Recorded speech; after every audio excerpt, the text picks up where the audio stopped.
Guarded by British minesweepers, the great port of Antwerp is now open, freeing the Allied bottleneck to the Western Front.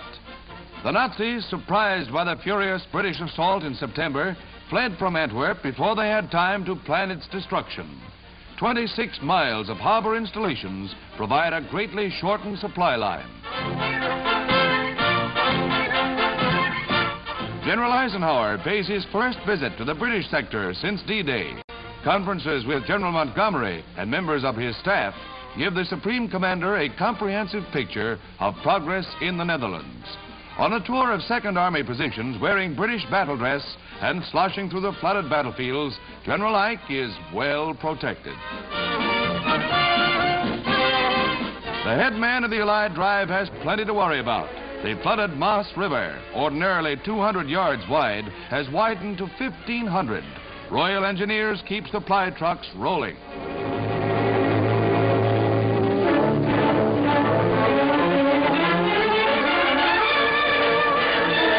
And when it isn't raining on the Western Front, wet, sticky snow and mud combine to stall the Allied advance.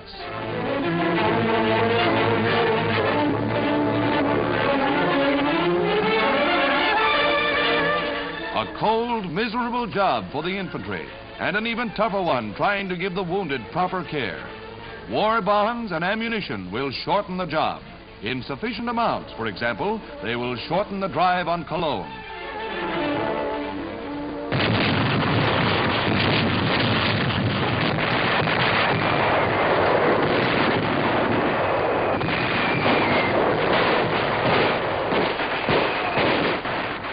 These are Signal Corps and newsreel pictures of the slow but steady advance on the Rhineland.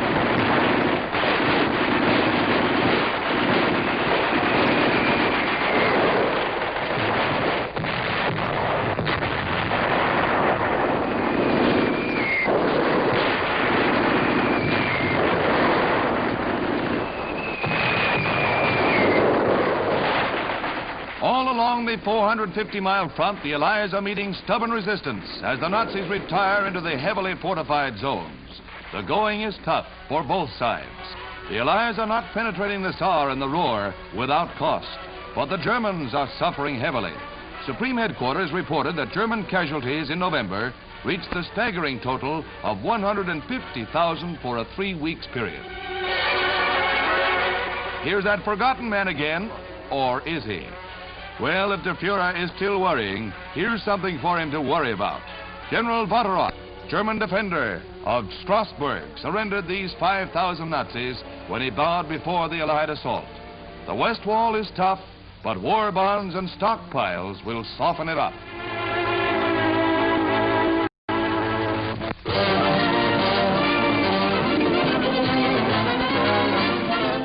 As the eyes of the world focus on Greece's struggle to form a government, food, the greatest pacifier of all, arrives to feed a people which has starved for almost 4 years.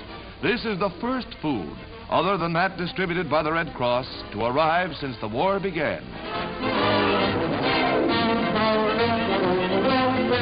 General Scobie and Premier Papandreou, whose government the British are supporting, are in charge of food distribution to Greeks who have almost forgotten what a square meal is like. Food, the great antidote for bullets. Food for one of the world's bravest peoples.